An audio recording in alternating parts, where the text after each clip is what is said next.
Hello everyone, কেমন আছো সবাই? আশা করছি খুব ভালো আছো। আমি রূপা আজকে আর একটা ফ্যাশন ভিডিও নিয়ে আবার হাজির হয়ে গেছি। আজকের ভিডিওতে আমরা যে বিষয়ে কথা বলবো সেটা হচ্ছে বর্ষাকাল। বর্ষাকাল তো পড়েই গেছে, আর এই বর্ষাকালে কিরকম ধরনের আউটফিট আমাদের পরা উচিত সেটা নিয়েই কিন্তু আজকের এই ভিডিওটা। তো চলো শুরু করা যাক। বর্ষাকাল মানে ঘন কালো অন্ধকার, প্রচুর বৃষ্টি। বর্ষাকালটাকে কিন্তু অনেকেরই রোম্যান্টিক লাগে, তাদের মধ্যে একজন হচ্ছে আমি। আমার বর্ষাকাল ভীষণ ভালো লাগে, বৃষ্টি আমার খুব ভালো লাগে। কিন্তু রাস্তাঘাটে বেরোলে কাদা, জল জমা, নোংরা দেখলে একটু কষ্টও হয়, আবার আমাদের জামা কাপড়গুলো নোংরাও হয়ে যায়। তো এইরকম সময় কিরকম ধরনের জামা কাপড় আমরা পরতে পারি?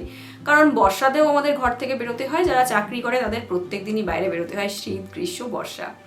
তো চলো জেনে নেওয়া যাক বর্ষায় আমরা কিরকম কমফোর্টেবল আউটফিট পরতে পারি। বর্ষাকালে জামা কাপড় সিলেক্ট করার সময় প্রথমে যে জিনিসটা মাথায় রাখতে হবে সেটা হচ্ছে জামা কাপড়ের রং। বর্ষাকালে কখনোই হালকা রঙের জামা কাপড় পরা একেবারেই উচিত না। যারা প্রত্যেকদিন ঘর থেকে বেরোচ্ছে বর্ষাকালে, তাদের কিন্তু একটু ডার্ক কালারের আউটফিটটা পরাই বেটার। তার কারণ হঠাৎ করে যদি তুমি রাস্তা দিয়ে যাচ্ছ আর কাদা লেগে গেল তোমার জামায় কোনো কারণে, হালকা রঙের জামা হলে সেটা দেখতে খারাপ লাগে, তোমার সবসময় মনে হয় যে ওই কাদার দিকে বোধহয় সবাই তাকিয়ে আছে। তাই সেই ক্ষেত্রে আমার মনে হয় সেফ নিজেকে রাখা ভালো, তো ডার্ক কালারের আউটফিট বর্ষাকালে পরা উচিত। সেকেন্ড পয়েন্টটা হচ্ছে জামা কাপড়ের প্রিন্টস। যত রকমের জংলা প্রিন্টের জামা কাপড় রয়েছে সেটা বর্ষাকালে পরা উচিত। এমন অনেক কিছু হাবিজাবি প্রিন্টের জামা কাপড় আমাদের সবার আলমারিতেই থাকে, যেগুলো আমরা নর্মালি পরতে একদমই পছন্দ করি না বা আমাদের ভালো লাগে না। ওই জামা কাপড়গুলো তুমি বর্ষায় পরে যাও, কারণ বর্ষাকাল মানেই একটু চারপাশটা নোংরা থাকে, কাদা থাকে, জলগুলোর মধ্যে অনেক কেমিক্যালওয়ালা জলও বেরিয়ে আসে সেই সময় ওভারফ্লো হয়ে। তো সেই জিনিসগুলো যখন আমাদের জামা কাপড়ে লাগে, জামা কাপড়টা নষ্ট হয়ে যাওয়ার সম্ভাবনা প্রবল। তাই সেই ক্ষেত্রে আমি বলবো একটু জংলা প্রিন্টের যে জামা কাপড়গুলো আছে সেইগুলোকে বর্ষাকালে পরলে কিন্তু ভালো হবে। তৃতীয় পয়েন্ট সেটা হচ্ছে জামা কাপড়ের ফ্যাব্রিক। অবশ্যই বর্ষাকালে কটনের আউটফিট একেবারেই পরা উচিত নয়। কটন, লিনেন, তারপরে কোটা, এইরকম ধরনের যে ফ্যাব্রিকগুলো আছে সেই ফ্যাব্রিকগুলোকে বর্ষাকালে অ্যাভয়েড করো। মানে যেগুলো তুমি গরমের সময় পরতে সেগুলো বর্ষায় পরো না। বর্ষার জন্য সব থেকে আইডিয়াল যে ফ্যাব্রিকটা সেটা হচ্ছে শিফন। জর্জেটও পরতে পারো, সিল্কও পরতে পারো। সিল্কটা মোটা হয়, তার তুলনায় একটু পাতলা হয় জর্জেট, সব থেকে পাতলা হয় শিফন। তাই বর্ষাকালে শিফনের আউটফিট, শিফনের টপ, শিফনের সালোয়ার কামিজ, শিফনের শাড়ি, শিফনের স্কার্ট, এইগুলো বর্ষাতে পরে যাওয়ার চেষ্টা করো। এতে কি হবে, পাতলা হওয়ার জন্য যদি বাই চান্স তোমার জামাটা হয়তো ভিজে গেছে, সেটা কিন্তু ওই হাঁটাচলা করতে করতেই শুকিয়ে যাবে। তার বদলে তুমি যদি একটু মোটা ফ্যাব্রিকের জামা কাপড় বর্ষাকালে পরে বাইরে যাও আর সেটা যদি ভিজে যায়, তাহলে কিন্তু সেটা শুকনো হতে অনেক সময় লেগে যায়। তাই পাতলা ফ্যাব্রিকের মধ্যে শিফনটা সব থেকে বেস্ট বর্ষাকালে।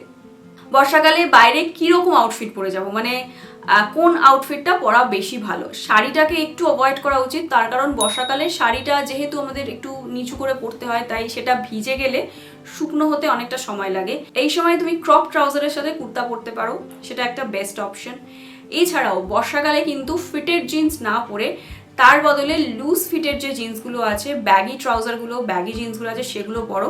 কারণ ফিটেড জিন্স পরলে সেটা যদি ভিজে যায় তাহলে শুকনো হতে অনেক সময় লাগে। লেগিংস, জেগিংস, ট্রেগিংসের বদলে কিন্তু ক্রপ ট্রাউজার পরা যেতে পারে, সেইগুলো কিন্তু কমফোর্টেবলও হয়, প্লাস ভিজে গেলে তাড়াতাড়ি শুকনোও হয়ে যায়। তো এই কয়েকটা জিনিস মাথায় রাখলে কিন্তু বর্ষাকালে আউটফিট নিয়ে তোমাকে কোনো টেনশন পোহাতে হবে না।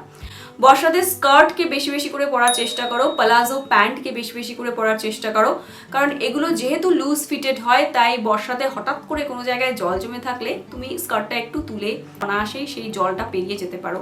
কিন্তু তুমি যদি তার বদলে একদম ফিটেড জিন্স পরো তাহলে সেটা একটু অসুবিধা হয়। তাই সেই ক্ষেত্রে আমি বলবো একটু লুজ ফিটেড যে সমস্ত জামা কাপড়গুলো আছে সেগুলো বর্ষায় পরো, দেখবে তোমার বর্ষাকালের এই জার্নিটা সুদিংও হবে আর তোমার কাদা বা জলের মধ্যে বেরোতে অস্বস্তিকর লাগবে না। অনেকেই বর্ষাকালে ঘর থেকে বেরোতে চায় না, কারণ তাদের জামা কাপড় খারাপ হয়ে যাবে বলে। আর বর্ষাকালে ব্রাইট কালারগুলোকে একেবারেই অ্যাভয়েড করা উচিত, যেমন bright pink, white, pearl white, yellow, এরকম ধরনের যে কালারগুলো আছে সেগুলো দয়া করে বর্ষায় পরো না, এগুলো কিন্তু নষ্ট হয়ে যাওয়ার সম্ভাবনা বেশি। এটা ছিল আমার আজকের ভিডিও, আর আজকের ভিডিওতে আমরা জানলাম বর্ষাকালে কীরকম ধরনের আউটফিট আমরা পরতে পারি।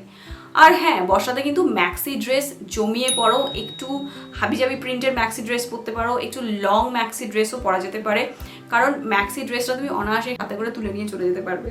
তো এই সময় তুমি ম্যাক্সি ড্রেস পরতে পারো, মিডি ড্রেস পরতে পারো। বর্ষার জন্য আইডিয়াল কিন্তু ড্রেস, সেটা যেরকম ধরনেরই হোক, সেটা ম্যাক্সি হোক বা মিডি হোক, আর এর সাথে সাথে স্কার্ট। আমি বর্ষায় এই দুটো জিনিস বেশি করে পরি, এক তো স্কার্ট, মিডি যে স্কার্টগুলো আছে ওগুলো বেশি করে পরি, আর ড্রেসটা বেশি করে পরি। শাড়িটা একটু অ্যাভয়েড করি, কারণ শাড়ি তো নর্মালি আমি পুজোর সময়টাতে বেশি করে পরি।